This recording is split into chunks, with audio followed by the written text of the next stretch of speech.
Back in 2011, when I was 9 years old, my mom and I went to see a theater production at my local high school. It was Beauty and the Beast. I remember sitting in the back of the old auditorium and being mesmerized by the actors as they swirled around on the stage and through the aisles, singing and dancing. When we left, a promise stuck in my head. I'm going to be on that stage when I'm older. So, 5 years later, I walked right up to the theater table at the club fair. I immediately met some of those talented, welcoming, and kind people who would become my second family over the next 4 years. And ever since I was cast in the fall musical, ironically High School Musical, I started spending almost every day after school in our auditorium. Now, I could go on and on about the shortcomings of that room. I spent one crew call the spring of my freshman year scraping decades of gum off the bottoms of the seats. The sound system hadn't been updated for 40 years, so any phone not set to airplane mode caused our microphones to short out. The audience could hear anything that was said in our green room, aka the band hallway next to the theater, but you had to shout on stage to be heard. And we had to keep the AC turned off during production so that we weren't drowned out by the constant whirring. But of course, that meant that we were constantly drenched in sweat.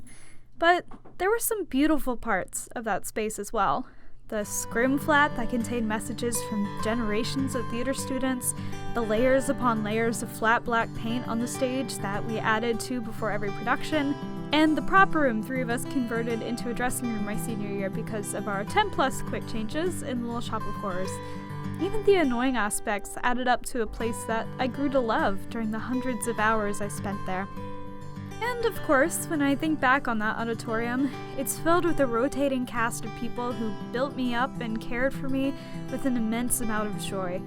I remember jokes and vulnerable conversations while painting sets, enthusiastically mouthing along to what was being sung on stage, and whispered conversations in the wings.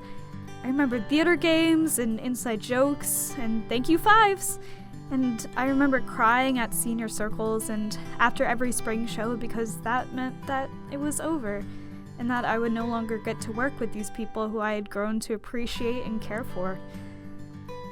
It's impossible to describe the bond between those who do theater together.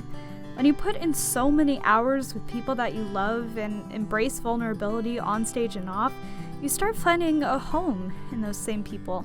And the place where that home is found starts to feel like a home too.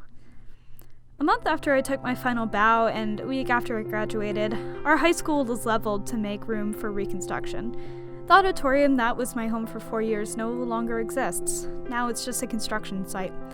This is the last photo I have on that stage. It's blurry and the lighting is as bad as always, but I still look back on it with fondness.